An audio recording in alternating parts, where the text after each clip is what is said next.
Nagsalita na si Troy Rosario at base sa kanyang pahayag, dispatchado na ang TNT Tropang Giga ni Coach Chot Reyes. Inamin din niya na nakahanda siya magdesisyon sa mga susunod na araw.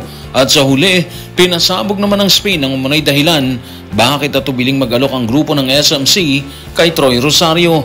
Tutukan po natin ang lahat ng yan. Pero bago yan, pakisubscribe, like and share na lang muna para pareho tayong updated.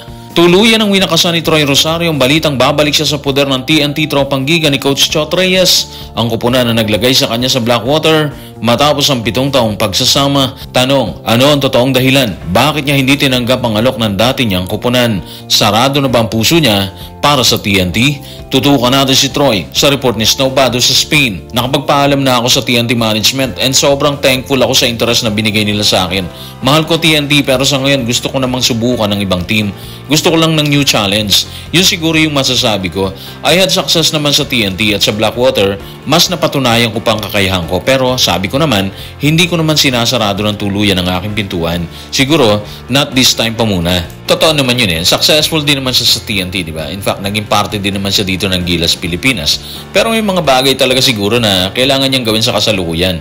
At base sa kanyang pahayag, gusto niya magsimula ulit ng panibagong yugto ng kanyang karera at sisimulan niya yan sa pamamagitan ng pagpasok sa ibang team.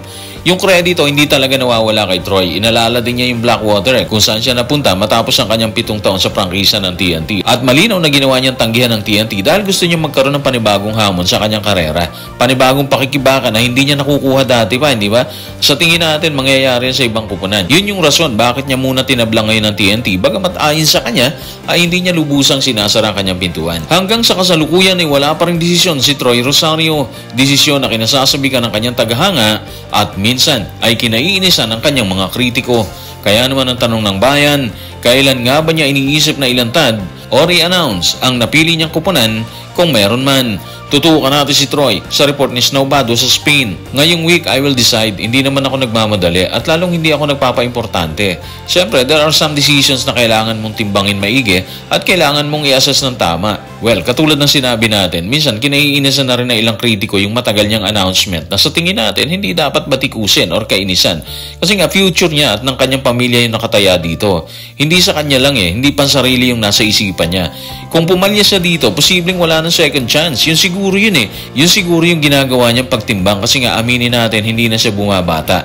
So kailangan talaga kung pipili siya ng kontrata at team na papasukin, yung may forever na talaga siya dapat, di ba? Unfortunately sa ngayon, hindi niya nakikita ang TNT bilang isa sa mga option na although sinabi naman niya na hindi sarado yung pintuan niya para dito, sa tingin natin medyo malabo na talaga yon. Sa totoo lang, ang ganda ng estado niya ngayon. Andyan kasi yung Blackwater andyan din yung Converge. Parang ang sariwa ng future niya, di ba? Dinig natin yung Blackwater, may offer silang 900k kada buwan at ang Converge, kahit hindi natin narinig kung magkano, alam natin na hindi sila basta-basta magbibigay ng alok. Sigurado tayo malaki rin yan. Kaya para sa atin, sariwang-sariwa yung future ngayon ni Troy Rosario. At dahil sinabi niya na posible, mag-decide po siya ngayong week, dapat abangan natin yan. Tingnan natin kung sino yung maswerteng team na makakakuha ng kanyang serbisyo. Matagal nang usap-usapan ng pag-aalok ng SMC ni RSA kay Troy Rosario. Subalit hanggang sa tinetape natin ang balita, wala pa rin inilalatag na offer ang makapangyarihang grupo sa PBA sa kasalukuyan. At ang itinuturo o sinasabing dahilan, nasa report ng Spin na lumabas ngayong hapon. Narito ang paglalahad ng Spin.ph. Tutukan natin ang report ni Snowbado sa Spain. Isinasaad sa impormasyong nakarating sa Spin na ang San Miguel ay may gentleman's agreement sa counterpart nitong MVP Group na huwag munang galawin si Troy Rosario hanggang sa matapos ang kanilang negosasyon. Okay, gentleman's agreement, ibig sabihin may usapan na sila habang hindi pa natatapos or hindi pa tuluyang natatapos ang negosasyon or hindi pa naglalabas ng anumang resulta magkabilang kampo tungkol sa nagaganap na nego sa pagitan ni Troy at ng MVP, hindi muna pwedeng mag-alok ang RSA or ang SMC. Respeto tawag doon. At para sa akin, maganda yun kasi walang makakusahan na sinulot ni MVP si RSA or sinulot ni RSA si MVP dito kay Troy Rosario.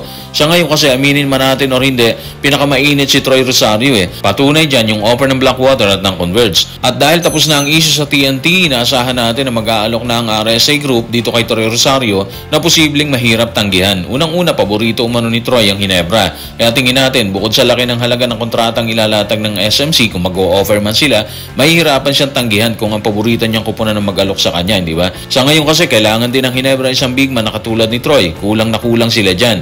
Wala si Jamie at si Isaac Go. Kaya gamit na gamit si Japet. Pagod na pagod siya doon. Sa panig naman ng SMC, parang full house na sila doon eh. Pero depende pa rin yan kung alin ang bibigyang diin ng SMC Group patungkol dito kay Troy Rosario, kung Ginebra or kung San Miguel Beer. So guys, maraming salamat.